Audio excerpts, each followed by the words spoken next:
चलिए आज बात करते हैं एक ऐसे टॉपिक की जो हमारे खाने के पूरे भविष्य को पूरी तरह से बदल सकता है। खेती बाड़ी में बायोटेक्नोलॉजी का इस्तेमाल।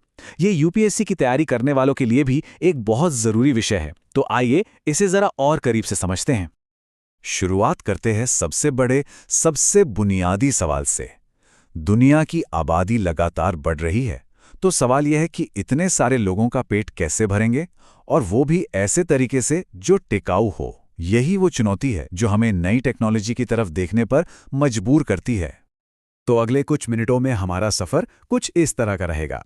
हम पहले उस बड़ी चुनौती को समझेंगे, फिर जानेंगे कि एग्री बायोटेक आखिर है क्या, इसके क्या क्या टूल्स हैं, इसके फायदे नुकसान क्या हैं, और आखिर में हमारे भोजन का भविष्य कैसा हो सकता है। देखिए, हमारी खेती पर आज चारों तरफ से दबाव है। एक तरफ बदलता हुआ मौसम यानी क्लाइमेट चेंज, दूसरी तरफ पानी और जमीन जैसे संसाधन जो लगातार कम हो रहे हैं, और इन सब के ऊपर बढ़ती हुई आबादी। ये सब मिलकर एक बहुत बड़ी चुनौती खड़ी कर देते हैं। जरा इस नंबर पे गौर कीजिए, 9.7 अरब। साल 2050 तक दुनिया में इतने लोग होंगे। ये सिर्फ एक आंकड़ा नहीं है, ये हमें बताता है कि चुनौती कितनी बड़ी है।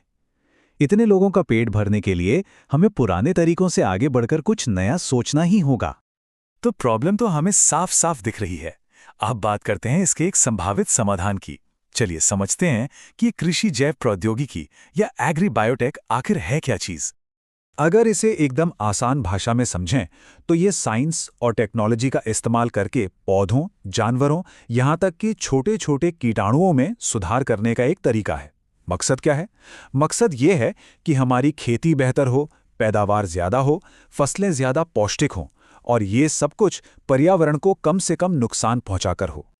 इसको ऐसे समझिए, जैसे आप कंप्यूटर पर किसी डॉक्यूमेंट में कोई एक शब्द ढूंढकर उसे किसी दूसरे शब्द से बदल देते हैं ना, फाइंड एंड रिप्लेस करके।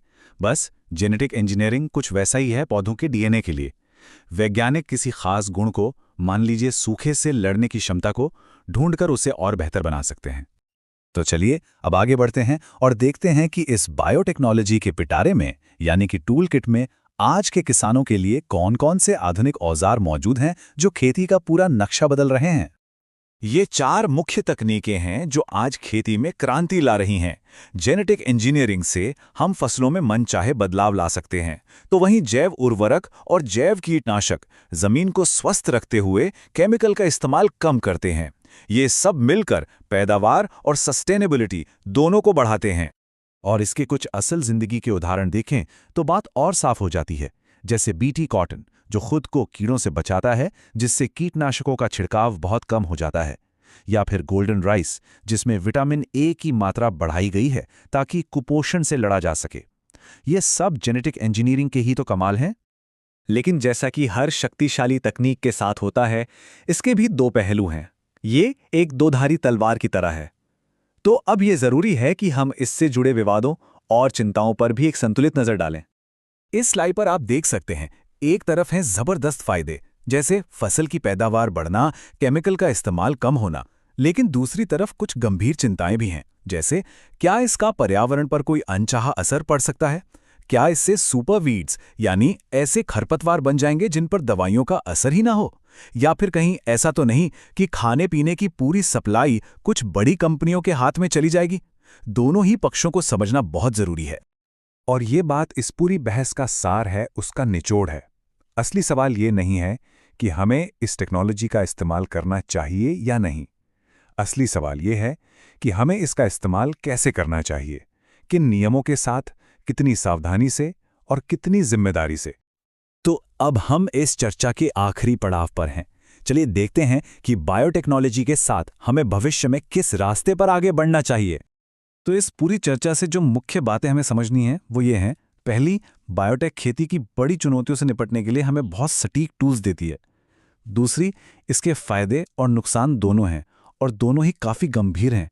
और तीसरी और सबसे अहम बात यह है कि हमें इनोवेशन और रेगुलेशन, मतलब नई खोज और कड़े नियम कानून के बीच एक सही संतुलन बनाना होगा। और हम आपको इसी एक बड़े सवाल के साथ छोड़े जा रहे हैं। जैसे जैसे ये टेक्नोलॉजी और भी पावरफुल होती जाएगी, समाज को मिलकर ये कैसे तय करना होगा कि इसका इस्तेमाल कब, कहां और कैसे किया जाए। ये फैसला सिर्फ वैज्ञानिकों या सरकारों का नहीं है, ये हम सब का है, क्योंकि ये हमारे भोजन और हमारी धरती के भविष्य से सीधे सीधे जुड़ा है। इस पर सोचिएगा जरूर।